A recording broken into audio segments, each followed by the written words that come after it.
Buenas tardes a todos, ¿cómo están? Una tarde más en Tribu de Interioridad. Yo desde Cosquín, Ciudad Serrana, un poco de vacaciones, pero acompañándolos como siempre. Y bueno, un gusto hoy presentar a Manao, a José María Gasalla, que acaba de realizar uno de sus top viajes y queremos que nos cuente su experiencia. eh, Así que vamos a darle la palabra para que nos cuente, y gracias por siempre dispuesta a ponernos en la tribu. Bienvenido, José María. Bien hallada y muchas gracias, Nora. Se te escucha un poco entrecortado, pero vamos allá, vamos allá. Eh, yo siempre me gusta, a pesar de hablar de mi propia vida y de mis propias experiencias, siempre me gusta preparar la charla. Entonces, esta charla yo la he definido, la he titulado Aprendiendo y viviendo en base a mi último viaje, 18. Vamos a ver si llegamos a mencionar 18 pequeños aprendizajes. ¿Eh? Pero lo primero, como siempre, es agradecer. Como me acuerdo de mi padre, siempre decía, de bien nacido ser agradecido. Luego, lo primero, Miguel, Nora, todos los que vayáis a asomaros a esta ventana, muchas gracias. Yo creo que tenemos que seguir agradeciendo, sobre todo el estar vivos. En este viaje, último viaje, he estado durante mes y medio por ahí fuera, en tres enclaves. Y no voy a hablar de los enclaves, pero sí voy a hablar de lo que en mi mente se fue gestando. Estuve en Nueva York, sobre todo en Brooklyn, que es donde vive una de mis hijas. Después saltamos con mi mujer a Belice, que es un pequeño país que está entre México y Guatemala, y después saltamos a Guatemala. Eh, El primer viaje fue un viaje fundamentalmente familiar, el segundo fue de descanso, de turismo, y el tercero fue de trabajo. O sea que también en tres planteamientos distintos de vida. Entonces voy a extractar cosas que me han venido a la cabeza durante el viaje y después al reflexionar sobre ello. Primer aprendizaje. Y yo lo he definido. Qué difíciles son los absolutos. Es decir, hay que filtrar seguramente la realidad a través de la subjetividad. Eh, no, no, no es interesante juzgar. ¿Y por qué no es interesante juzgar? Porque normalmente tenemos poco conocimiento de casi todo, excepto algunos temas en donde podemos ser un poquito más expertos y profundizar más. Y a veces juzgamos a las personas sin conocer cuál es su contexto, cuál es su realidad de vida y cuál es su realidad de vida actual, actual y pasada. Me da miedo los extremismos. Me da miedo el que nos agarremos a ideologías y a creencias identitarias, es decir, que tú a esa creencia te agarras como si fuese parte de tu alma, parte de tu ser. Y sí se está observando en Estados Unidos, se está observando en España, se está observando en todo el mundo una polarización terrible. Es decir, cada vez encuentras menos personas que sean capaces de escuchar planteamientos distintos de los suyos, de escuchar en base a creencias diferentes. Y sabemos que, por lo menos es mi creencia, que la evolución del ser humano, el desarrollo del ser humano,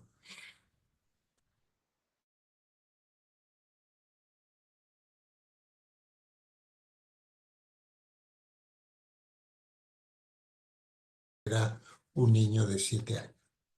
Porque entre otras cosas incluso me han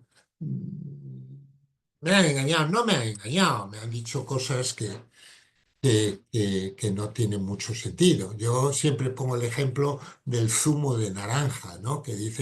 Decían que había que beberlo rápidamente después de exprimirlo. Y eso se ha visto que no es verdad. Es decir, las creencias son en base a la educación, en base a lo que te han dicho tus mayores, en base a lo que has leído en cierto momento, en base a la ciencia que existía en aquel momento.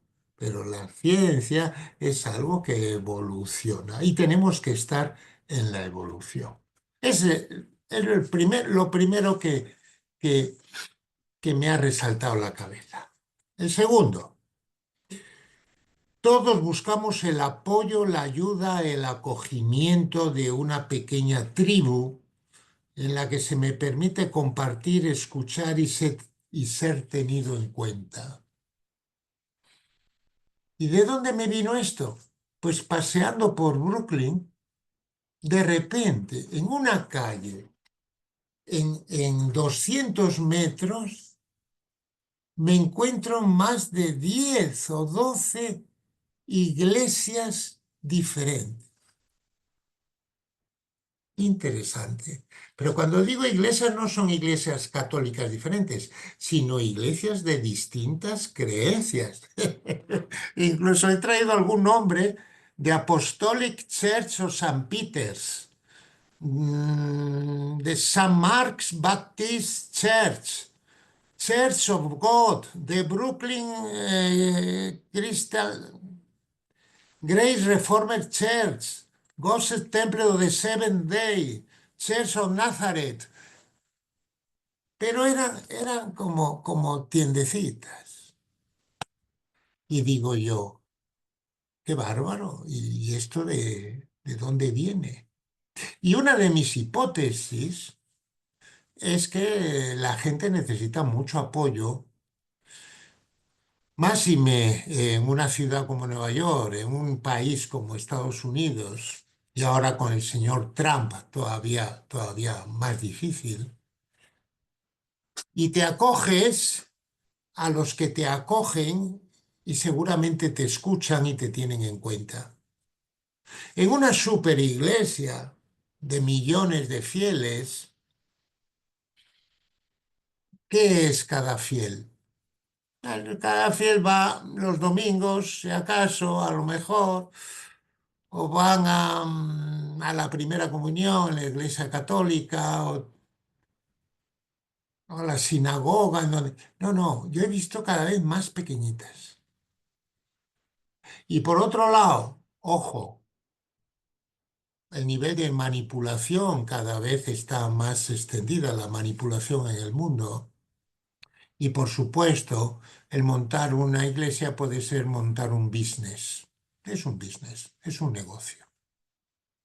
Y tú eres un señor que se te ha ocurrido eso, dice, pues yo voy a conseguir que me den dinerito. Pero realmente me llamó mucho la atención ver tal cantidad de diferentes iglesias en tan poco espacio. Y eso también nos lleva seguramente a fragmentaciones. Y seguramente la sociedad y la realidad actual se está fragmentando cada vez más. Tercero, el miedo paraliza, inutiliza y frena tu posible talento. Conocí a una guatemalteca que tenía un pequeño restaurante allí en Brooklyn y, y vi que tenía un libro sobre el liderazgo en donde ella escribía un capítulo, Brenda, Y, y bueno, y le dije, hombre, me gustaría comprar tu libro. Y ella me lo regaló. Y entonces me estuvo contando su historia. Llegó a Estados Unidos sin saber ni una palabra de inglés y sin tener ningún apoyo, nada más que una tía que tenía y que la acogió de momento en su casa. Empezó a trabajar de camarera. En este momento tiene 4 restaurantes después de 25 años. Y entonces yo me ofrecí a dar una charla a su gente. Y en efecto, ella un día reunió y dijo, yo te la doy gratuitamente, tú no te preocupes para nada. Si te apetece, yo les hablo de confianza a tu gente. Y reunimos 45 personas, deberíamos ser. Y a mí me gustaba mucho el poder mirar a las caras de cada uno y cada una de ellas. Estábamos me parece que a 10 de enero o algo así, o 11 de enero. El señor Trump todavía no había tomado posesión, pero ya era presidente nominativamente. Y ella habló de los problemas que podían tener algunos con la documentación y con... Y yo estuve escuchándola a ella durante 10 minutos que comentaba qué podían hacer y cómo se podían apoyar unos a otros.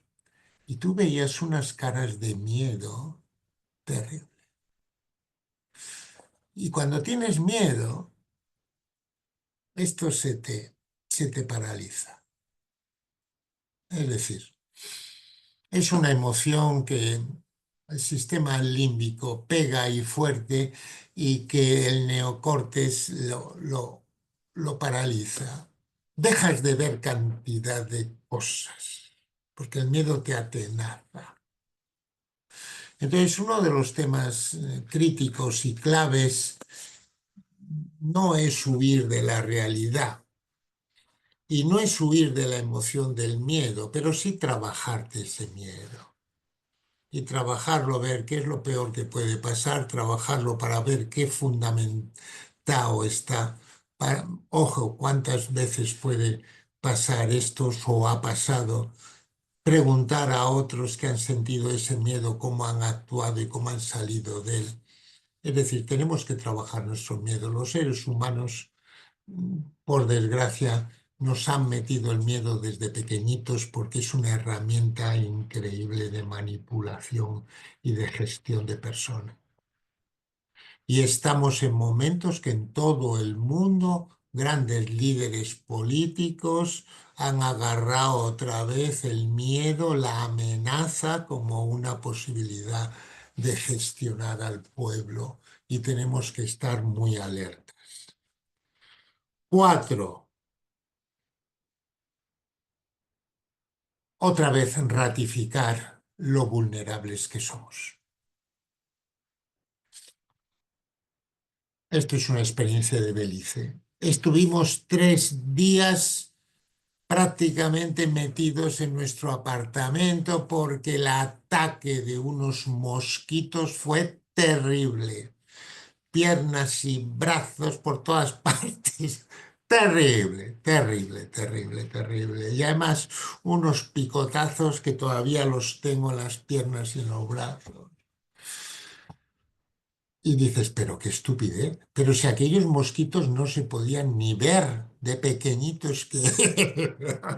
Bueno, esos son los peores. No, gracias a Dios no son los peores. Peores son el dengue y compañía, que esos se ven, son más grandecitos. Pero los pequeñitos hay que también tener mucho cuidado. Lo curioso del tema es que nadie nos avisó, ni nos alertó, ni nos dijo que había esa posibilidad, pero prácticamente nos fastidió nuestra estancia en Belice, en San Pedro, en la parte de San Pedro. Em, somos así, somos poca cosa. Y somos poca cosa físicamente y somos poca cosa anímicamente. tú estás tan contento, tan feliz, te dan una noticia desagradable y, y te quedas hecho. Esta noche hay un partido de fútbol. Yo no soy muy de fútbol, soy de básquet, de baloncesto. Pero hoy parece ser el Real Madrid contra el Atlético Madrid.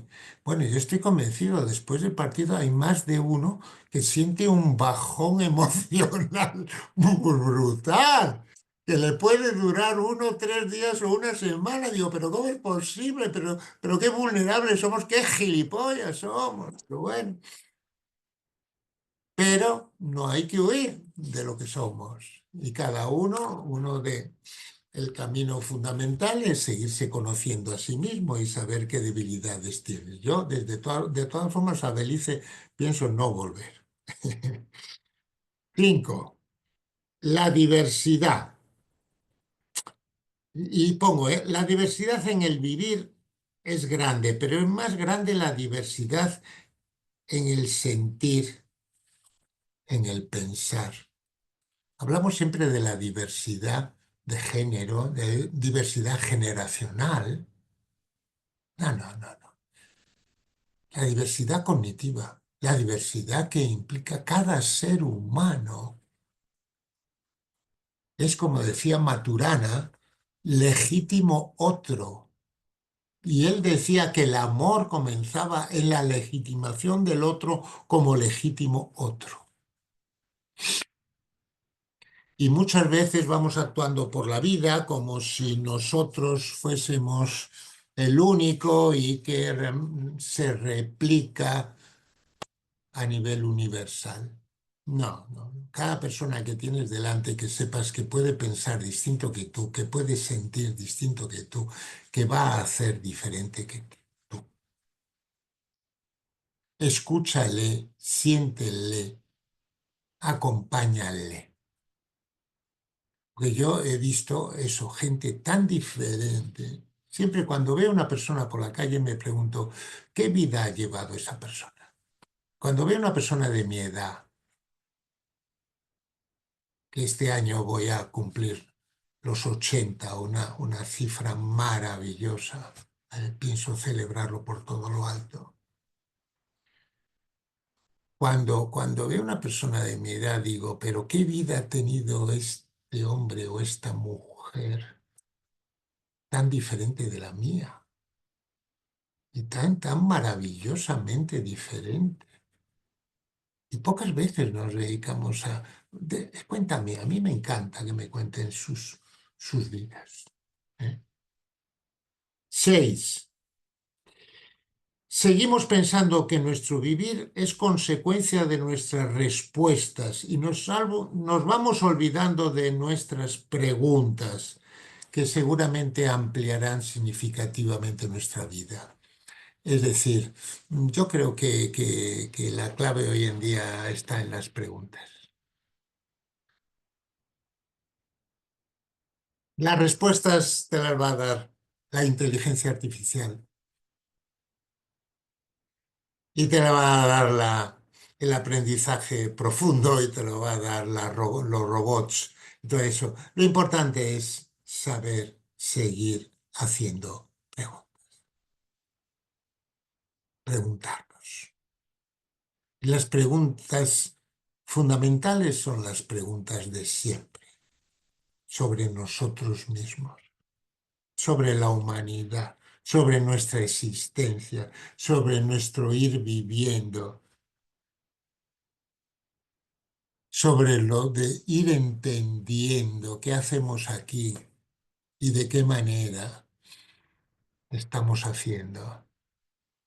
Preguntas, preguntas, preguntas, pero para hacer preguntas se necesita tiempo, atención, intención. Y como vamos así, pues como vamos así, es muy difícil. Vas a la respuesta rápida, corta y decisiva en cada momento. Y reflexionamos seguramente poco. 7. Qué difícil es el desaprender de un paradigma. Claro, las creencias que hablábamos antes, los paradigmas, eso nos facilitan la vida, nos simplifican la vida, nos simplifican igual al ser humano. Y el ser humano es un ente maravilloso, rico y complejo. Y tú vas con tu clasificación, además. Es muy distinto lo sencillo de lo simple y a veces actuamos como seres simples, con dos deditos de frente, porque inmediatamente calificamos a esa persona, simplificamos en base a ese paradigma automático que tienes, que te hacen dejar de ver la vida, todo el resto que tiene de riqueza. Los paradigmas nos ayudan a ir rápido, pero nos ponen más estrecho el horizonte. Y seguramente tenemos igual las creencias, los prejuicios, todo el darle una vuelta. Ya son ropas viejas que ya no nos valen. 8. Pasión, coraje, persistencia, autoconfianza y propósito, competencias de un emprendedor. Y eso fue reflexionando sobre Brenda, sobre aquella amiga mía guatemalteca. ¿Eh? Que digo, ¿qué tiene esta mujer? No necesariamente tiene una carrera universitaria ni tiene conocimientos específicos, pero tiene todo eso, tiene esa pasión, tiene ese coraje, tiene esa persistencia. A veces intentamos algo, no lo conseguimos y caemos y ya. No, no. Levántate. Los anglosajones en eso son distintos que nosotros. Y los japoneses también. Es decir, cuando caen, no ven que sea el final. Es una caída de bicicleta. Te levantas, agarras la bici y vuelves a intentarlo otra vez. Seguramente todos nos hemos caído aprendiendo a andar en bicicleta. El otro día daba un curso de hablar en público y lo decía, hablar en público es lo mismo que aprender a andar en bicicleta. Es cuestión de hablar y hablar y hablar y hablar. Eso es lo fundamental. Y después vas puliendo distintos elementos. Pero primero lánzate. Y no te pasa nada si te quedas callado y no sabes qué sacar en cierto momento. Eso te pasa una vez, te pasa dos veces, te pasa cada vez te va a pasar menos. Luego esa persistencia que a veces no se tiene en cuenta es fundamental, además de ese coraje y esa pasión. 10. Disfrute del camino y no de la meta. Lo sabemos, pero muchas veces estamos obsesionados que tenemos que conseguir aquello. Y por intentar conseguir aquello, resulta que dejas de disfrutar el camino para conseguir aquello. Y es una pena porque te pierdes cantidad de circunstancias, cantidad de temas, cantidad de personas, pero ibas con el objetivo en tu cabeza, nos han puesto, sí, la dirección por objetivos, claro, yo la he trabajado, dale, muy bien en ciertos momentos, pero que no pierdas de vista lo que vas sintiendo, aprendiendo, viviendo en ese camino. Caminante no hay camino. Tú lo estás definiendo y además lo puedes definir en cualquier momento de tu vida. Puedes decir, ya no voy a seguir esto, a reiniciar, voy a otro camino, porque siento que mi propósito de vida ha cambiado. Cuando se habla de propósito de vida no es único en la vida. Seguramente cuando tienes 18 años tu propósito es uno. Y cuando tienes 34 y tienes dos hijos, pues tu propósito es otro. Y cuando tienes 50 años, tu propósito es otro. Es decir, pero no te engañes. Mira realmente qué es lo que te impulsa desde tu interior, como diciendo, esto es lo que me merece la pena seguir viviendo, por esto que me está impulsando.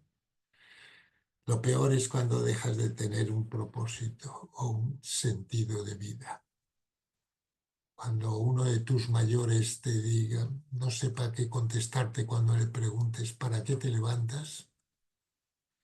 Pues es que ya ha iniciado el camino de vuelta. Entonces tenemos que plantearnos en cada momento cómo está.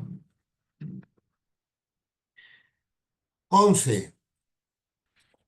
Qué fácil es perderse y distraerse con todos los estímulos que hay. No, yo recuerdo estar allí, me parece que el día 30 estuvimos en Times Square, allí en el meollo de Manhattan, y bueno, es increíble los estímulos publicitarios, la Coca-Cola, la que más, como siempre, pero todo, que tú no sabes para dónde mirar y miles de personas alrededor y empujando por aquí y por allá y algo. Bueno, es algo como diciendo, ¿qué cosa? ¿Qué es esto? ¿No? Bueno, pues te puede pasar aún sin estar en Times Square. Que de repente te venga por aquí, por aquí, por aquí, por aquí, por aquí. Y tenemos muchas posibilidades de distraernos. Y a veces incluso de decir, bueno, pero ¿yo qué hago en la vida? ¿Realmente esto es lo que quiero hacer en la vida? ¿O me he dejado llevar de alguno de esos y estoy ya medio perdido? Con lo cual yo creo que de tanto en tanto seguramente sería interesante pararnos a ver si estoy yendo hacia donde quiero ir en este momento. El 12. Luces y sombras todos los días, vida y muerte, llegadas y partidas, aciertos y errores, avances y retrocesos. Y siempre me ha gustado graficar el aprendizaje como una espiral, como una espiral. Incluso podríamos ponerlo en 3 dimensiones como una helicoide. Pero en definitiva, a veces te da la sensación de que aprendes y al mismo tiempo te das cuenta qué barbaridad todo lo que me queda por aprender y cada vez digo, pero yo cada vez sé menos en vez de sé más y muchas veces en vez de ir para adelante vas para atrás. Siempre he puesto la metáfora he sido senderista, de cuando vas por ahí por la montaña, sabes que no subes así. A veces tienes que ir hacia atrás para volver a recuperar y seguir hacia adelante. Y lo digo porque es lógico que haya días que son muy malos. Yo en el año 2000, yo creo que en el año 2007, sí, en el año 2007 fue una ruptura grande la que realicé en mi vida y, y tomé la decisión de ir siendo feliz. Por eso mis learning letters mensuales termino siempre, acuérdate de ir siendo feliz. Es una decisión. Y a veces me dice, José María, pero entonces tú todos los días estás alegre y todos los días estás feliz. Digo, no, una mierda, no. Hay días que no hay quien, pero es parte del camino, no pasa nada. Pero lo fundamental es tu decisión y un estado de ánimo que no se deje influenciar demasiado por las emociones que son puntuales, son respuestas instantáneas a cualquier realidad que produce una emoción distinta. Bueno. Bueno, pero tú tienes una decisión de fondo de ir siendo feliz y esa es la que importa. Pero claro que he tenido jorobancias gordas de salud, de relaciones, de traiciones y de todo. Claro que voy teniendo, como todo el mundo. Es muy difícil que todo el día estés en puro orgasmo. ¿Eh? Champán, todo champán. No, yo no creo en esa realidad. Me parece una ficción. 13, que ya lo hemos comentado en algún momento. Preguntas críticas. Mi propósito actual, mi actitud vital preponderante. ¿Con qué actitud vas a la vida? ¿Estás en la vida? Mi estado de ánimo, mi nivel de autoconfianza. ¿Hasta qué punto sigo siendo digno de confianza? ¿La gente confía en mí? ¿O tengo mi crédito un poco bajo? Y también cuando vamos teniendo ciertas edades, ¿cuál es el legado? Yo quiero dejar algo. Materialmente nunca lo he pensado. Si dejo o no dejo, sí. Tampoco he ido acumulando grandes capitales. Pero seguramente algún legado de algún tipo cada uno de nosotros le gustaría dejar. Por lo menos por ver si has aportado un pequeñito valor en la vida. 14. Siempre hay circunstancias o personas que pueden provocar tu quejido. Sé consciente a dónde te lleva ese quejido. Yo los mosquitos los he criticado, pero me he quejado cuando me ha dolido y me rascaba y era peor y me rascaba. Pero me di cuenta que quejarme a donde iba, a ninguna parte. Intenta poner remedio si puedes, pero no te quejes. No te quejes del gobierno, no te quejes de tal empresario, no te quejes del clima. Que eso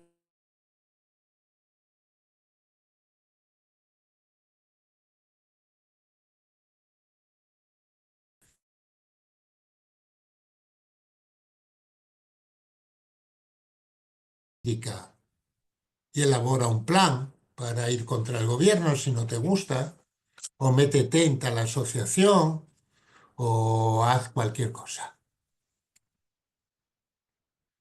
15. Lo importante que es sentirse uno bien antes de querer arreglar el mundo. A todos nos encantaría arreglar el mundo. Y decir, pues yo tengo una idea genial para Gaza, mejor que la del señor Trump de montar allí un emporio turístico. Yo allí lo voy a poner 1000 iglesias distintas, ya verás tú, es un foco de atracción universal de las religiones del mundo unidos. ¡Ah, qué bonito! Sí. A mí me parece que todos queremos arreglar el mundo de alguna manera. Bueno, yo lo que te digo que antes de arreglar el mundo, intentes arreglarte a ti mismo, o por lo menos, si no te arreglas del todo, sentirte suficientemente bien. ¿Eh? Yo a veces he encontrado a psicólogos y terapeutas, psiquiatras incluso, que digo, pero qué mal está esta gente. Y que me perdone alguno del gremio, ¿no? Pero, pero qué mal, pero ¿cómo quieren arreglar a otros? ¡Buf! Terrible, terrible. Y yo creo que casi todo empieza por nosotros mismos. 16. Ampliando mi visión y conocimiento del mundo, y por eso a mí me gusta ir por el mundo y ampliando mi visión, también amplío mi pensamiento crítico, que me protege del efecto rebaño, de manipulaciones, por lo menos un poquito. Es fundamental a los niños, a los jóvenes, la competencia pensamiento crítico. No, no, no se puede opinar sin tener pensamiento crítico, sin tener conocimiento, sin tener investigación, sin tener algo en lo que asentar tu idea. Genial. Dice, no, es que no es democrático. Todo el mundo puede opinar. Digo, hombre, pero ya bien, todo el mundo puede votar y cada voto vale igual. De acuerdo, pues es ese el sistema menos malo, vale. Pero el siguiente paso, que cualquier opinión valga lo mismo, haya detrás estudio, conocimiento, investigación o no lo haya, a mí me parece tremendo. Bueno, cuando vas viendo el mundo, la globalidad tan maravillosa que es, empiezas a entender cantidad de posicionamientos, cantidad de formas de vida que pueden ser válidas como la tuya. Y te abre la mente y después tendrás que profundizar en lo que quieras hablar. 17, y me quedan dos solamente. A 17, me esfuerzo cada vez más precisamente en no etiquetar a la gente sin poder conversar con ellos un poquito ampliamente. Y nos sale disparado el juicio, la etiqueta o lo que sea. Habla con esa persona e intenta llegar no solamente a sus ideas, sino también a sus sentimientos, emociones, su experiencia de vida. Y te das cuenta que aquello que en principio pensabas que era esa persona, no es así. En el trabajo, yo en el mundo de la empresa, digo, cuando te relacionas en la empresa, estás sometido a los límites culturales y los límites de cualquier reglamentación que existe en la empresa. Sales de ese ambiente y te puedes encontrar una persona muy diferente. Por eso a veces el hacer reuniones que pueden ser de familias o pueden ser de deporte o que fuera de la empresa, de repente descubres a una persona que no sabías que estaba ahí y que tiene unos miedos parecidos a los tuyos y que no le gusta aporrear a nadie y tú pensabas de forma diferente. Contrastemos lo que es una persona en un entorno cuando sale de ese entorno. Somos así, de poli, no voy a decir polipersonalidad, pero sí, poliimagen y poliforma de hacer cosas. Y finalmente, el 18. Mis aprendizajes más profundos provienen de mi experimentación y de mi enseñanza a otros. O sea, cuando yo he sentido que me he seguido aprendiendo, son cosas que he experimentado en mi vida y también son cosas que he enseñado en mi vida. O sea, uno de los caminos más potentes de aprendizaje es la enseñanza, es cuando tú tienes que enseñar. Yo sigo dando conferencias, sigo dando clases y tengo que seguir estudiando y al mismo tiempo validando y contrastando cuando hablo lo lo que he estudiado. Entonces, experimentación y enseñanza a otros son dos caminos de aprendizaje muy potentes, por lo menos en mi caso. Y esto es lo que os he preparado como síntesis de mi último viaje y lo que he podido reflexionar alrededor del mismo. Miguel, Nora, a vuestra disposición.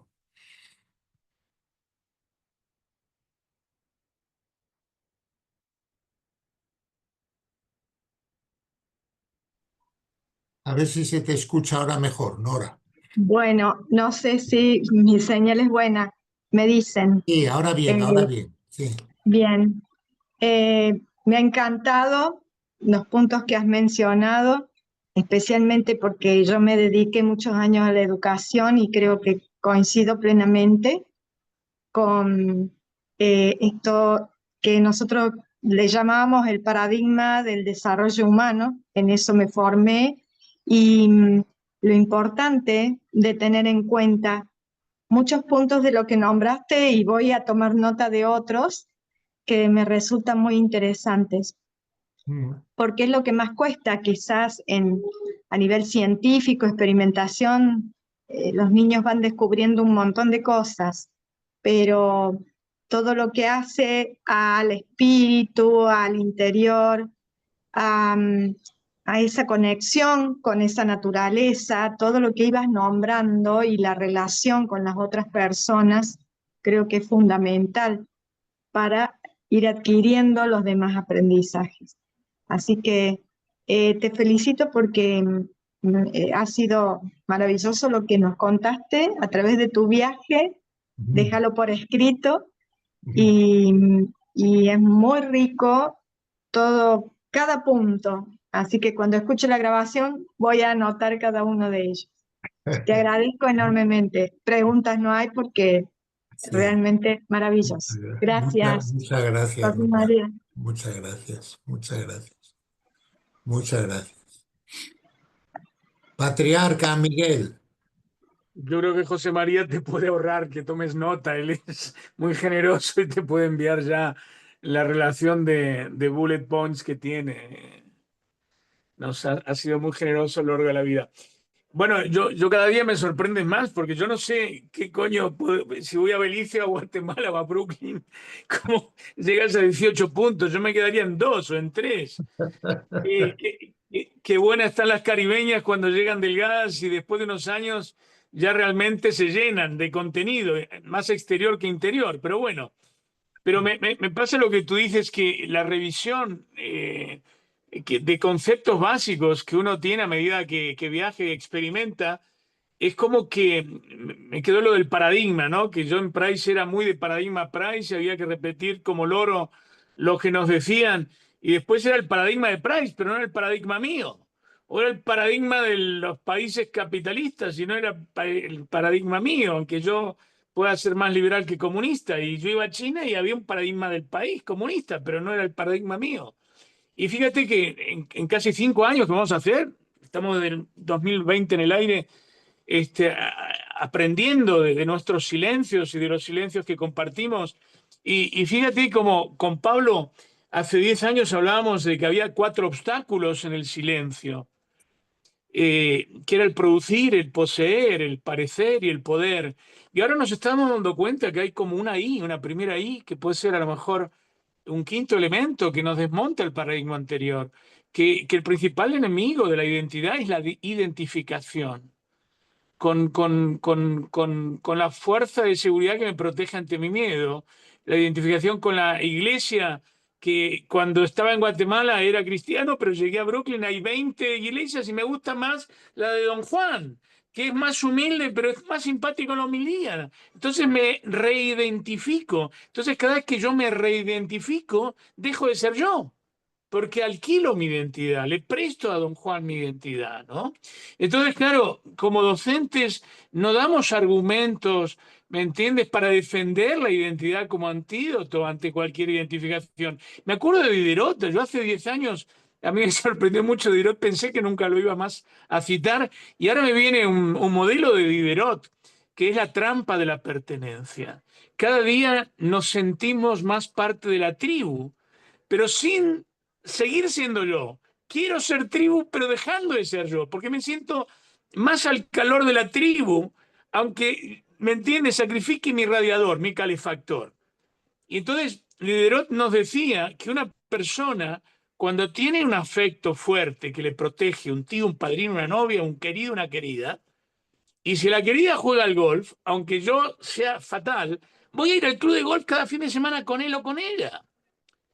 Si esta es comunista y yo me crié en la escuela liberal del Partido Republicano, yo me voy a hacer comunista, porque me da más calor mi novia que la ideología política. Entonces, me identifico con quien me conviene.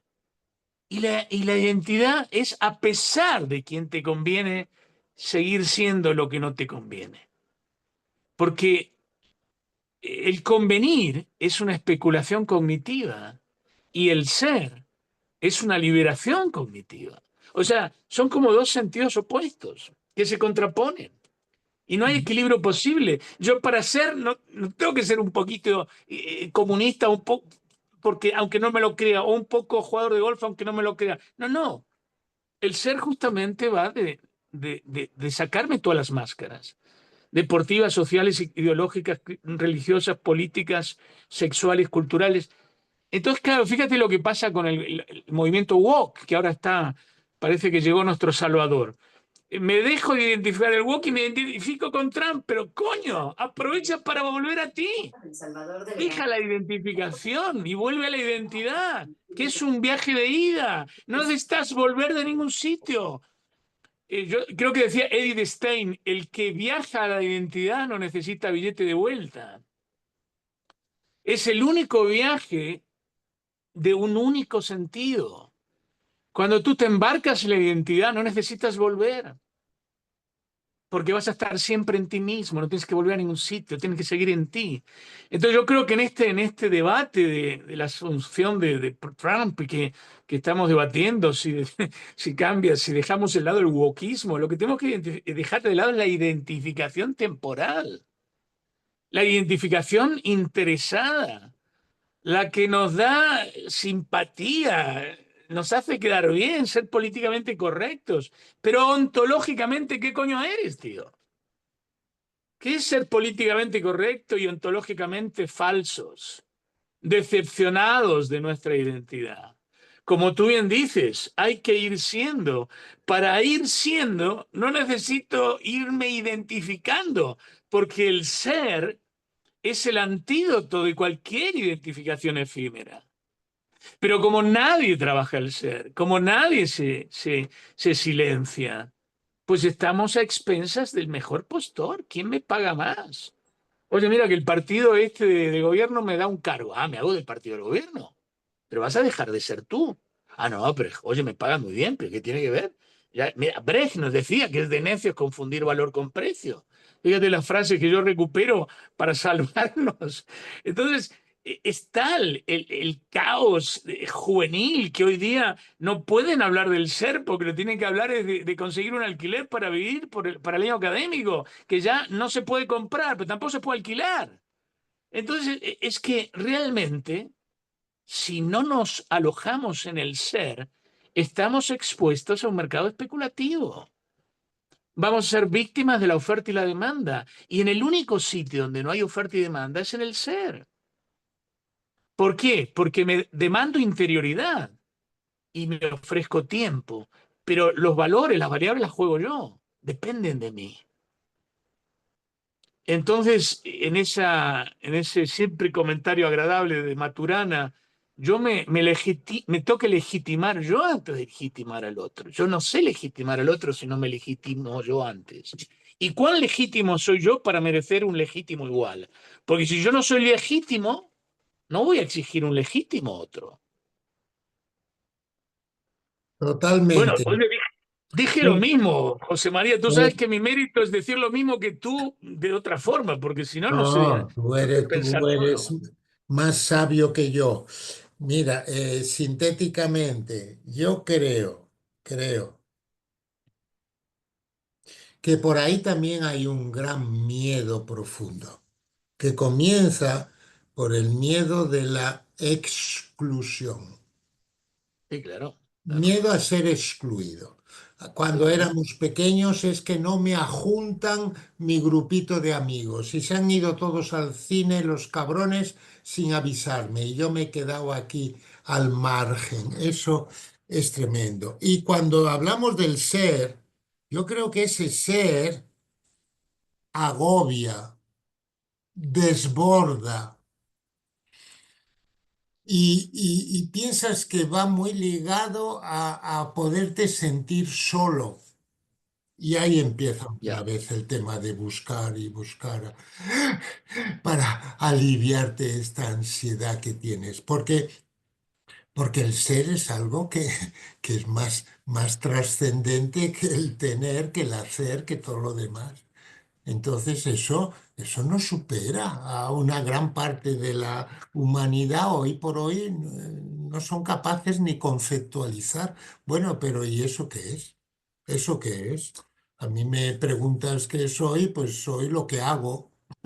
Es lo más fácil de definir, pero el que me vaya claro. más dentro de mí, como dices tú muy bien, con un acto de introspección, buscando un silencio, buscando estar solo porque quiero estar solo en este momento para poder estar en compañía más adelante, pero estar de forma diferente, estar desde mi ser y no desde mi parecer, pues no es fácil.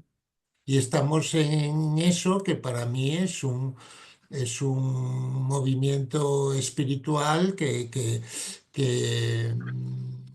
hay muy poca gente que decida hacerlo porque no tiene tiempo o no le conviene o no cree en ello o no sabe cómo hacer.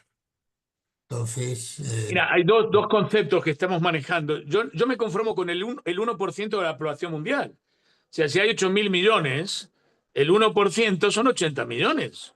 Con que nos hagan caso el 80 doble de millones. España casi, sí, sí, está bien. Oye, pero vamos a ver, mira, hay dos conceptos muy, muy guapos que cada vez son más transversales hacia el budismo, hacia... no, el islamismo todavía no los compró. El primero es el bullying existencial, el autobullying existencial. Cuando yo me boicoteo, porque está bien el bullying, el que me hace daño de fuera, pero lo peor que hay es cuando yo me hago daño a mí mismo. Entonces, yo me hago daño a mí mismo cuando escucho la crítica afuera y no me concentro en la elaboración propia. Entonces, claro, yo dejo de construir el antídoto. Y hay otro concepto muy, muy guapo que es la soledad afectiva. La soledad afectiva. Las personas creen que la soledad se mitiga en compañía del otro. Y lo que tenemos que revertir es que la primera forma de mitigar la soledad es con el respeto y el afecto a mi identidad. Entonces, cuando yo trabajo la identidad, estoy trabajando transversalmente.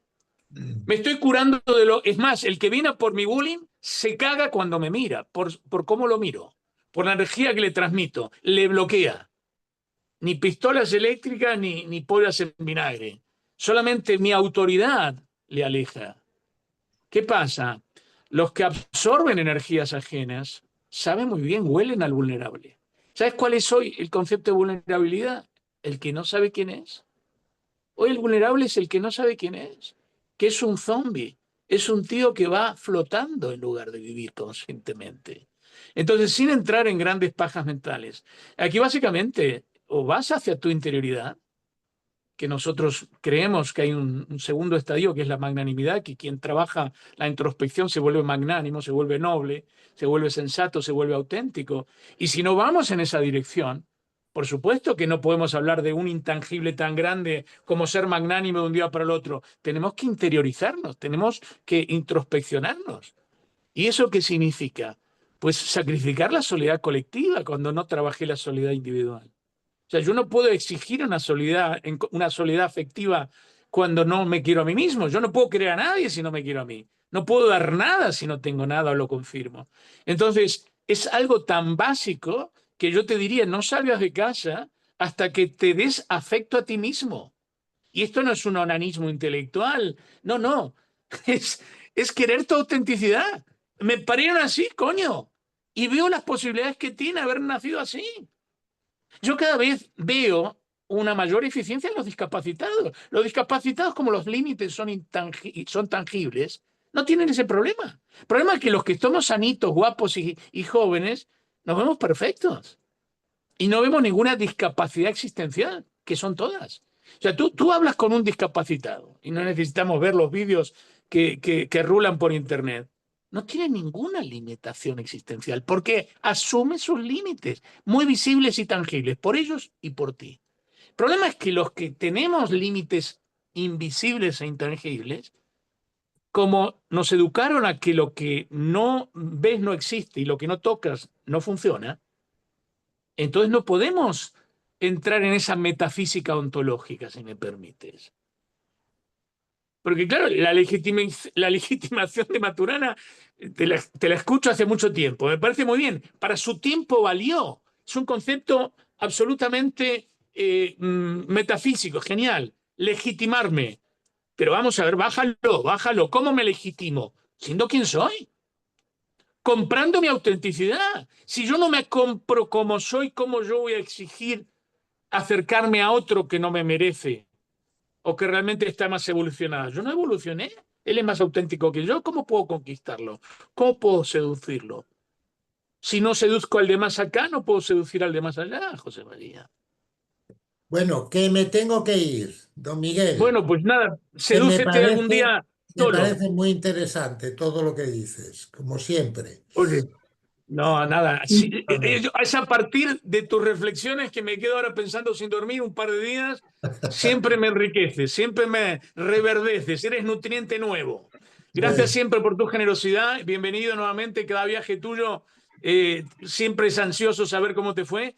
Y lo más importante es que vuelve sano, que lamentó el ataque de los mosquitos. Oye, los mosquitos deben ser inteligentes, pues sabe con quién se metían, ¿eh? Dijeron, vamos a atacarlo a Gazalla y no hay gente inteligente ya, ¿eh? no se meten con Vamos a- cualquiera, no, no, no. no Ya se meten con dije. cualquier. Eso es un privilegio ser elegido, ¿eh? Venga, A ver si te levanta la Nora, autoestima. muchas Un gracias. gusto, Un abrazo, gracias Maite. por todo. Hasta luego. Venga. Nos Chao, vemos. chao. Gracias, querido. Chao. Gracias. Gracias Suerte. por todo. Chao, chao.